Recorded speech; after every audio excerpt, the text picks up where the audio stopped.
Good afternoon, patrons. This is Erick Mertz, and today I'm going to talk a little bit about the inspiration behind The Haunting Hour, my most recent story released on Patreon. The first thing I want to talk about when it comes to this story is the sense of place, the setting. Now, I said in my previous video that geography is always a big inspiration for me, and this story is no different. But in this case, the story is less about like a natural landscapey place as it is about the VFW. So if you're unfamiliar, VFW stands for Veterans of Foreign Wars, and it's essentially a bar that's set up for veterans to congregate and drink together in. I'm from Oregon City, Oregon, one of the oldest cities west of the Mississippi, the oldest. And there's a VFW in Oregon City. It's kind of nestled in this old part of town, and you can walk up the it's kind of the River Bluff overlook and get to that VFW, and it's nestled in all these rocks, and it's this old blue Quonset building.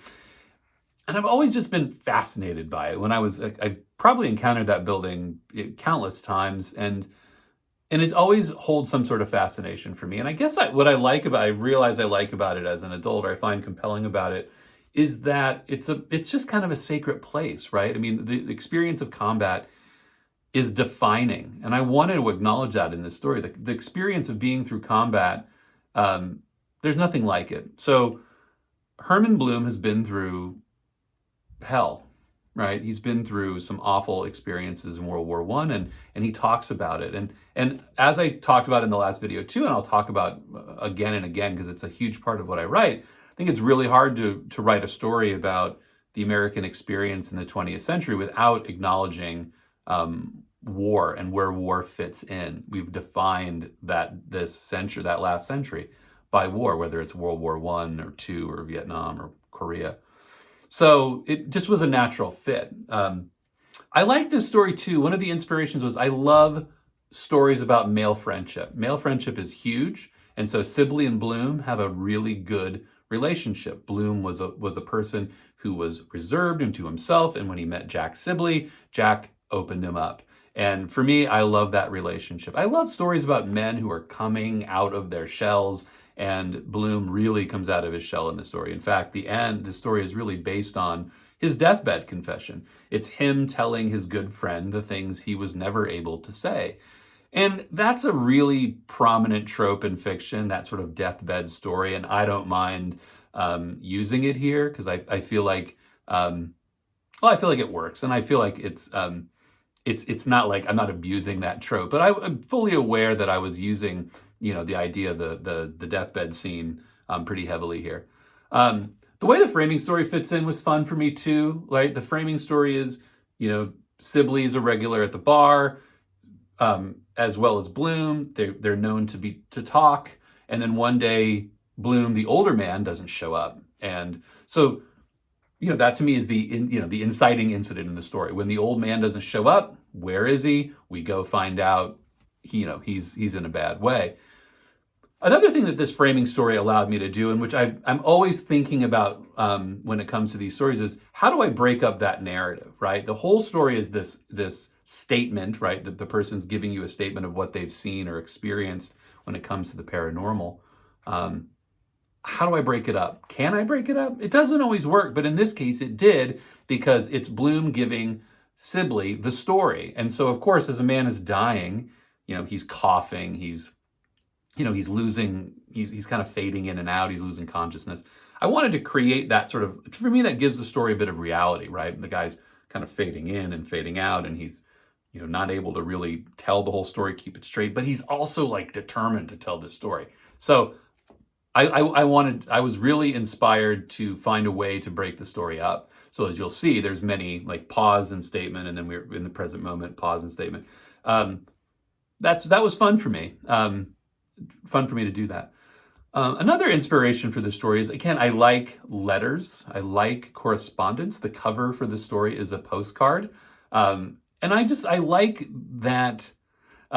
We live in a world of instant communication, texts and phone calls and emails. It's also quick. But this idea of sending a postcard, right? This, like, you have to sit down and write something. And also the idea of permanence. I really, really am inspired by the idea of permanence when it comes to correspondence.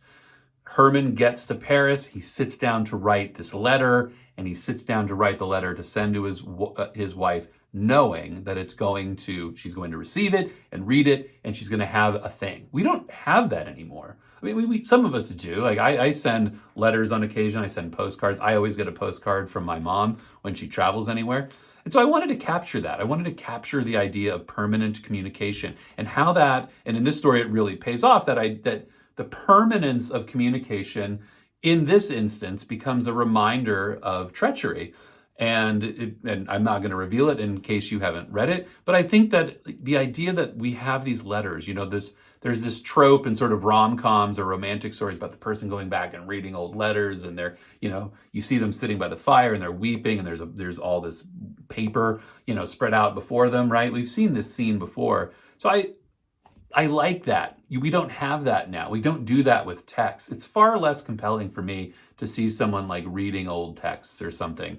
I'm definitely an analog person. And so for the period of the story, of course, World War I, he's sending a letter. And that was a big, so having a story, that element that involves correspondence is big. There's going to be a lot more of those stories, as you'll see coming up in these stories. There's a lot of correspondence. There's a lot of people finding old interviews and letters and things. And again, because it's just more compelling, the discovery of something tangible. It also comes with a sense of place, right? The postcard is on the cover is of the Eiffel Tower. It's representative of a time. So again, that's a big part of the story. The inspiration is communication. And I think the last thing I'm going to touch on before we go is that last character, Herman's nephew. I really wanted something, I don't want to say funny, because it's not funny, but if you take the three characters in this story that make up most of it, that we get the most of, we have Jack, who's like kind of an all-American guy. He's very upstanding character. You have Herman, who's, flawed and brooding.